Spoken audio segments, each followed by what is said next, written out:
Usando o Web Storage. Vamos ver como salvar dados na página. Primeiramente, por que e o que eu quero salvar?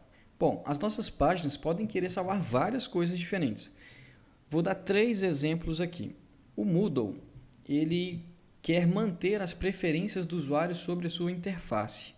Ou seja, se você minimiza algum esqueminha que tem lá no Moodle, assim que você carrega a página de novo, ele continua minimizado. O que eu salvo nesse caso? Bom, um booleano indicando se aquele breguetinho que eu minimizei está aberto ou se está fechado. Mas também posso salvar, sei lá, a língua de preferência do usuário, se é português, inglês, etc. Tem também o exemplo destes slides aqui da nossa aula, que eu queria mostrar aquele tutorialzinho que aparece para você mexer nas setinhas apenas 3 vezes, para não ficar enchendo o saco do usuário que já acessou, né, o site várias vezes. O que eu salvo nesse caso então? Bom, um número inteiro indicando quantas vezes o site daqui dos slides já mostrou o tutorial para esse usuário. E um terceiro exemplo de uma aplicação web que chama Trello. Essa aplicação guarda um rascunho do que o usuário digitou, mas ainda não foi salvo. Então, o que ela salva? Né? Exatamente o conteúdo digitado pelo usuário. Vamos ver esses exemplos aqui. No Moodle, a gente pode contrair essas seções, minimizando elas. E aí, se eu atualizar a página, ela continua minimizada. Então, como que isso está sendo feito? Se a gente abrir a ferramenta do desenvolvedor, aí tem essa guia que chama Application. Nela, a gente tem o Local Storage e aí a gente pode ver uma porrada de coisa salva que o Moodle salvou por algum motivo. Aí aqui tem um carinho, ó, is navigation minimized, e ele está com valor true. Essa, digamos, variável is navigation minimized está sendo usada por algum arquivo JavaScript do Moodle para poder fazer aquela seção de navegação estar expandida ou contraída assim que a página carrega. O Trello, ele é um sistema para a gente cadastrar tarefas. Trello.com, muito interessante para vocês usarem também. Quando eu abro uma tarefa, eu posso editar a descrição dela. E aí aqui eu estou digitando o que é essa tarefa aqui precisa fazer. Só que eu vou esquecer de clicar em salvar. Só cliquei fora ali. Aí ele fala que tem edições não salvas neste campo. Eu vou atualizar a página do Trello agora. Aí, na hora que eu abrir essa tarefa de novo, eu vou poder recuperar o que estava lá. Então, vou clicar em exibir descrições e está lá. Abrindo a guia Application, a gente pode ver que no Local Storage também tem uma porrada de coisa, mas uma delas é exatamente um draft com um número grandão aqui, underline description. Ou seja, draft é rascunho. Então, isso aqui é o nome de uma, entre aspas, variável que o Trello criou e salvou no Local Storage para poder representar a descrição dessa tarefa 56C1, EB, etc. Então, quem é esse Local Storage? Bom, primeiro vamos falar do Web Storage, que é o pai dele. O Web Storage permite páginas armazenarem dados no navegador. Storage em inglês significa armazenamento. E existem 2 sabores de Web Storage. Um chama Local Storage e ele salva os dados para sempre. E o Session Storage, que salva apenas durante a sessão. Um detalhe muito importante sobre esses 2 caras. Os dados que eles estão salvando ficam guardados apenas no próprio navegador do computador que a pessoa está usando. Ou seja, se você abrir a mesma página em outro navegador ou em outro computador, esses dados não existem.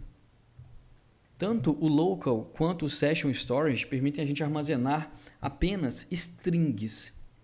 E cada item armazenado é composto por uma chave, né, um nome e um valor.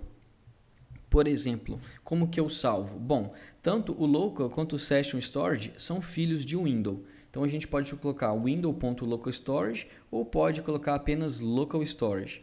E aí, digamos que eu quero salvar um valor com um nome personagem e aí o nome que a pessoa escolheu, que ela digitou, sei lá, que é Jake. Então eu coloco localStorage.setItem e aí eu coloco o nome da variável ou da propriedade que eu estou salvando e o valor dela. Um outro exemplo aqui, eu estou salvando, né, um item que chama Quest e a descrição, né, o valor desse item é salvar a Jujuba. E como é que eu pego alguma coisa que está salva lá no local storage? Bom, em vez de set item, eu vou digitar get item. E aí, em vez de passar 2 parâmetros, eu passo só o nome da chave que eu utilizei. Então, se eu quiser pegar o nome do personagem, get item personagem. Se eu quiser pegar qual que é a quest, eu vou colocar localStorage.getItemQuest. Eu disse que o local storage salvava os dados para sempre, mas era fake news. Na verdade, se você limpar todos os dados de navegação, e no Chrome você pode fazer isso com Ctrl+Shift+Delete, ele vai mostrar essa janelinha aqui e vai permitir você limpar esses dados de navegação. Uma das coisas que isso aqui vai apagar são exatamente tudo o que todos os sites salvaram, tanto no local quanto no session storage. Ou seja, não é exatamente para sempre. Mas se o usuário não fizer isso aqui, vai continuar lá. E como a gente já viu nos exemplos, a gente pode ver o que um site salvou no local storage vindo para essa guia application e entrando nessa seção local storage. Aí ele mostra, né, aqui as minhas duas chaves, né, então a primeira personagem e o valor Jake, a outra quest, salvar Jujuba. Vamos ver um exemplo real de uso do local storage. É um site que tem um evento de clique em um botão que faz o menu aparecer e desaparecer. Ou seja, assim que um botão é clicado, então Add Event Listener Click vai executar essa função. E o que a gente está fazendo aqui? Ó? Bom, eu vou colocar ou remover uma classe expandido no meu menu para poder abrir ou fechar ele. E aí eu preciso salvar uma variável lá no local storage, por exemplo, que vai indicar se esse menu está expandido, né, true, ou se ele está retraído, aí aqui seria false. Lembrando que o toggle retorna true ou false, dependendo se ele colocou a classe ou se ele removeu a classe. Então basta eu salvar esse is expandido aqui. Ó. Aí eu fiz assim, localStorage.setItem, e aí eu estou salvando uma chave que chama menu está expandido, e o valor dela é true ou false. Legal, então a gente já está salvando. Agora eu preciso usar esse valor menu está expandido para poder abrir ou retrair o menu assim que a página é carregada. E é exatamente isso que a gente está fazendo aqui. Assim que a página é carregada, esse código está sendo executado. E aí ele está indo lá no local storage e pegando a chave menu está expandido. Traz esse valor que vai ser um true ou um false para cá. E aí eu pergunto, se o valor que estava no local storage é true, eu preciso expandir o meu menu. Se for false, eu não preciso fazer nada porque por padrão o menu desse site aqui já estava retraído. Uma coisa muito importante, eu disse que o local e o session storage conseguem armazenar apenas strings. Mas aqui, isso aqui não era uma string, isso aqui era um booleano. O que o navegador fez quando eu mandei o local storage salvar um true ou false? Ele foi lá e criou uma string com a palavra true ou com a palavra false dentro. Aí na hora que eu vou resgatar esse valor, ele resgata como string. E aí por isso é que eu tive que colocar essa string aqui, mesmo eu sabendo que o que está lá dentro é um booleano. Estes são os principais métodos do local storage. Tem o setItem, que vai salvar alguma coisa. Então eu passo, né, uma chave e um valor. Tem o getItem, que vai pegar alguma coisa que está lá salva. E aí o único parâmetro é a chave. E eu posso excluir um item também. Então localStorage.removeItem e aí o nome da chave. O Session Storage faz exatamente a mesma coisa que o local. Inclusive, ele tem os mesmos métodos, sessionStorage.setItem.getItem.removeItem. Mas os dados só ficam salvos enquanto o usuário está em uma sessão. E o que é uma sessão? É uma sessão de uso. Se o usuário, por exemplo, fechar o navegador, a sessão é encerrada e aí tudo que estava salvo no Session Storage dos sites é removido. Ou se você navega para outro site dentro daquela mesma janela ou da mesma aba, aí interrompe a sessão. Ou com o usuário digitando um outro endereço lá na barra, interrompe a sessão. Agora a gente vai retornar para o exercício da lista de tarefas para a gente poder fazer mais alguma coisinha lá utilizando o Local Session Storage. O que mudou da primeira versão para esta? Bom, foi adicionada essa primeira parte aqui, ó, antes da lista de tarefas. Aqui a gente tem um input, texto, que tem o ID nome de usuário, que a ideia é, agora você pode salvar quem é o dono da lista de tarefas, o nome dessa pessoa. E aí tem um botão salvar, que vai de fato salvar, e o carregar, que vai pegar do local storage para poder ver o que estava salvo lá.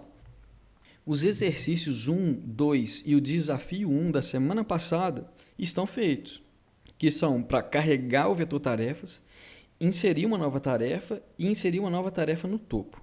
Agora você vai baixar o código atualizado para poder fazer o exercício 3 e o enunciado completo pode ser encontrado aqui.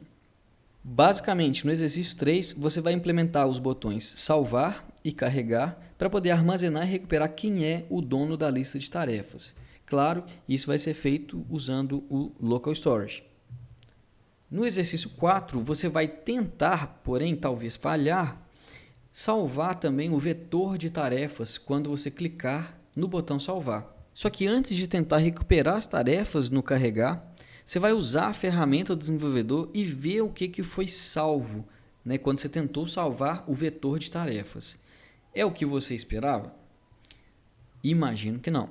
Para corrigir isso, a gente precisa entender uma coisa muito importante, que é o Local Storage e o Session Storage, eles só salvam strings. Só que a gente tentou salvar primeiro um booleano, que ele foi lá e colocou o booleano, né, o true ou false, dentro de uma string e salvou. Mas depois a gente tentou salvar um vetor. E aí deu uma coisa bizarra. Por que será? Bom, para você avançar para o próximo slide, você tem que digitar aqui o que você encontrou lá usando a ferramenta do desenvolvedor para ver o que foi salvo no vetor de tarefas.